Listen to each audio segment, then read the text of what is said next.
Em Portugal, tirando umas minorias, até pelos condicionamentos que havia em Portugal, o problema da censura, o problema do condicionamento cultural, o problema de não serem aqui permitidos acessos à literatura estrangeira que tratava destes problemas, o condicionamento da informação, a polícia política, as perseguições, não permitia que a opinião pública portuguesa fosse tomando consciência do problema colonial. A opinião pública portuguesa era condicionada pela propaganda oficial do regime.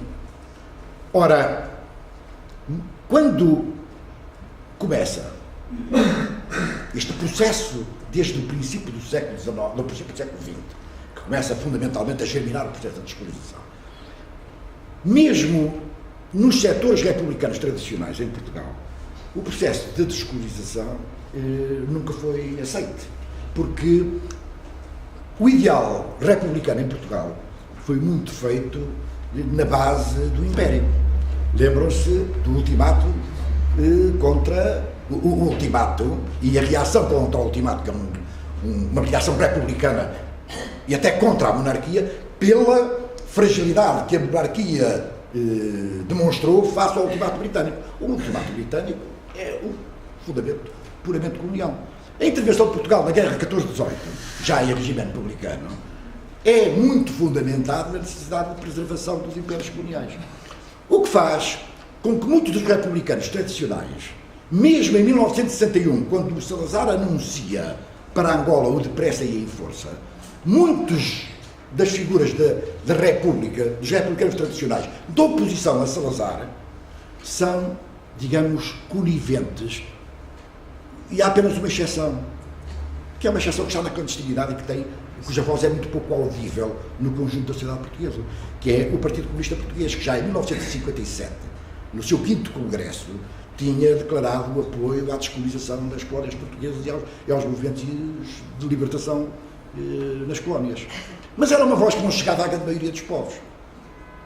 E Salazar aproveitou-se dessa hesitação dos setores republicanos portugueses para mostrar que, afinal de contas, o problema da resistência das colónias era um problema que tinha a cobertura da grande maioria da população. Ora, o que tinha era a ignorância da grande maioria da população.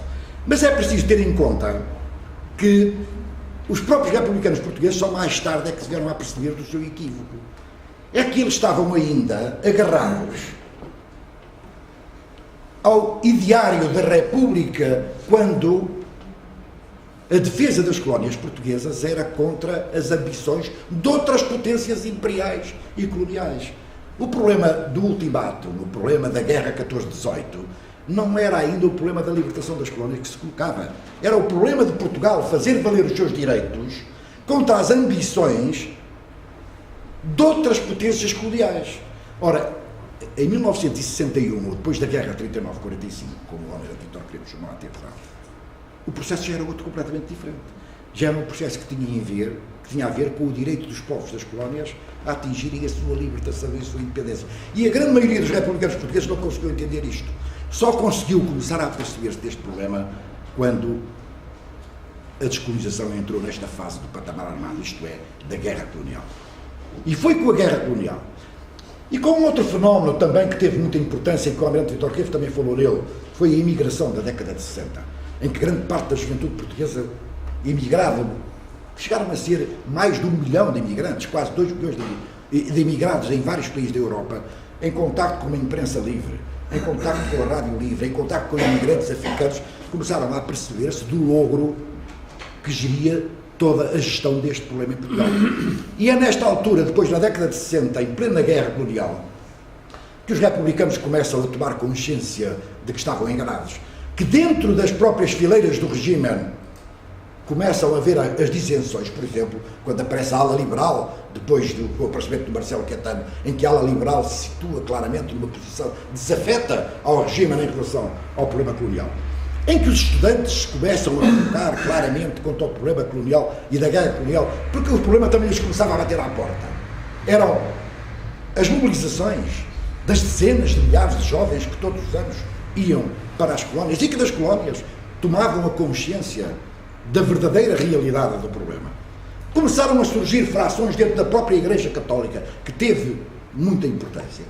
E quando o problema começou a atingir o interior das próprias Forças Armadas em termos de quadros profissionais do Exército, da Armada e da Força Aérea, foi aí que o regimento começou a ficar condenado.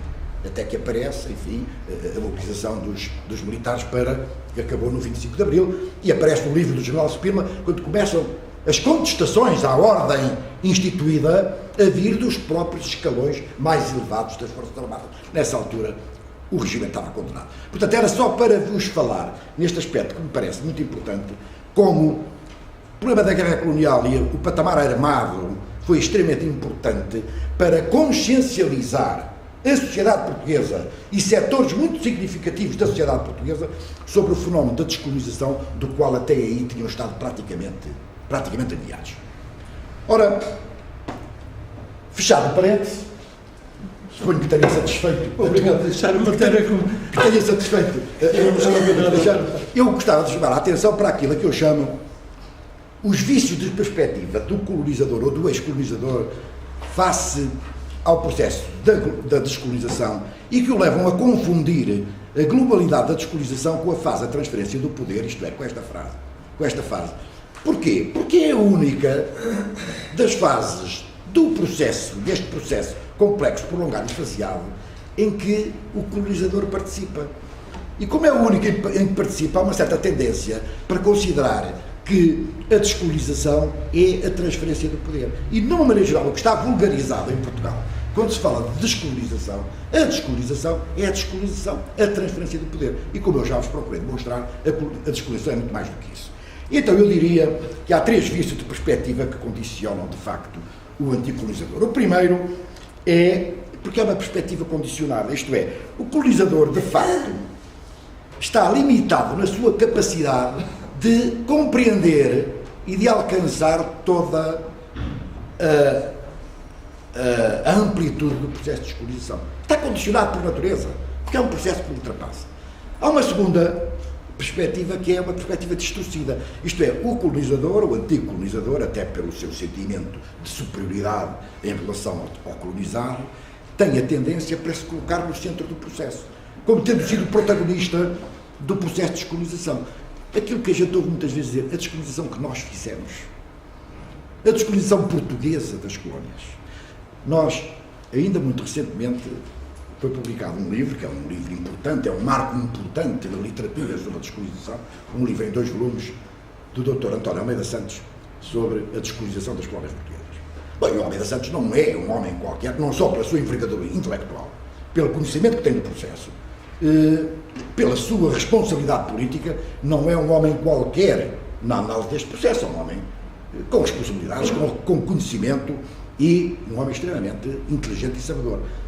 Pois o Almeida Santos, e eu chamei-lhe a atenção para este fenómeno, o Almeida Santos, ao longo do seu livro, corre a cada passo este erro sistemático de falar na descolonização que nós fizemos, na descolonização portuguesa das colónias.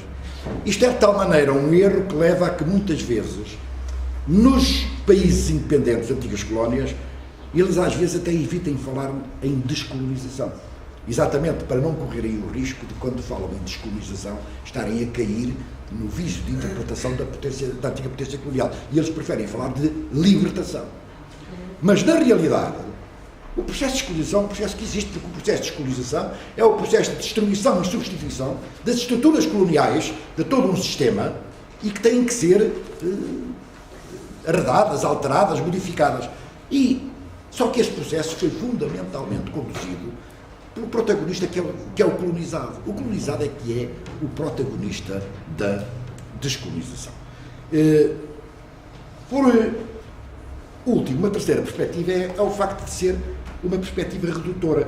Exatamente porque, como o colonizador tem a tendência para confundir a descolonização com a fase da transferência do poder, está a reduzir o processo na sua amplitude e na sua complexidade apenas a uma fase do próprio processo. E, portanto, a perspectiva é redutora. Ora, isto faz com que, como eu já vos disse, normalmente o colonizado seja secundarizado na nossa perspectiva, mas, na verdade, ele é que é o protagonista do processo. E, por outro lado, uma outra conclusão é que a independência é uma conquista do colonizado e não é uma concessão do colonizador. Também, muitas vezes, ouvimos falar na independência que nós concedemos, na independência que Portugal deu às suas colónias. Isto é um erro de linguagem crasso, isto que é insultuoso até para os povos dos nossos países independentes. A independência, como a nossa própria independência de Portugal, quer fosse em 1143, quer fosse em 1640, também foi uma conquista e da qual nós não abdicamos. Mas o nosso orgulho europeu e do mundo eurocentrado tem sempre a tendência a pensar que nós somos os protagonistas de tudo. Ora, a conquista, de facto, da independência é uma conquista dos povos colonizados e não uma concessão. Não há independências concedidas, há independências conquistadas.